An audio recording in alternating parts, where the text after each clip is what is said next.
ஒரு சமயம் அவையார் சோழ நாட்டுக்கு வராங்க. அப்போ அரசவை வாயிலில் புலவர்கள்லாம் நின்று, அரசவை புலவர்கள்லாம் நின்று ரொம்ப கவலையோடு பேசிகிட்டு இருக்காங்க. உடனே அவையார் கேட்குறாங்க, என்ன பிரச்சனை அப்படின்னு கேட்குறாங்க. அப்போ புலவர்கள்லாம் சொல்கிறாங்க, நாளைக்குள்ளே 4 கோடி பாடல்கள் மன்னர் கேட்டிருக்காரு. 4 பாடல் எழுதுறதுக்கே எங்களுக்கு 4 நாள் வேணும். 4 கோடி பாடல்கள் நாங்கள் எங்கேருந்து அன்னையே கொடுக்கறது அப்படின்னு ரொம்ப வருத்தத்தோடு கேட்குறாங்க. உடனே நாளைக்கு நான் எழுதி தரேன், நாளைக்கு கொண்டு போய் கொடுத்து நீங்கள் பரிசு வாங்கிக்கோங்க அப்படின்னு அவை சொல்கிறாரு. எல்லோரும் சந்தோஷத்தோடு போயிடுறாங்க. அடுத்த நாள் 4 பாடல்களை கொடுக்குறாரு.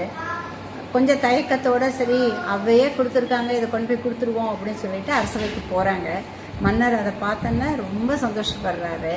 இதை நீங்கள் எழுதலை, இதை அவை எழுதியிருக்காங்க, அவை பிராட்டிக்கு வந்திருக்காங்களா அப்படின்னு கேட்குறாரு. ஆமான்னு அவர் அரசவைக்கு வரவழைச்சு அவருக்கு உரிய மரியாதைகள்லாம் பண்ணி நிறைய பரிசுகள் கொடுக்குறாரு. அப்படி எழுதப்பட்ட பாடல் எதுனா, ஒவ்வொரு பாடலும் 1 கோடி பெறும் அப்படின்னு முடியும்.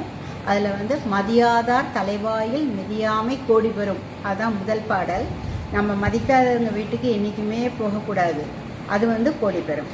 அடுத்தது வேண்டா வெறுப்பாக நமக்கு உணவு அளிக்கிறவங்க வீட்டில் சாப்பிடக்கூடாது, அது 1 கோடி பெறும்.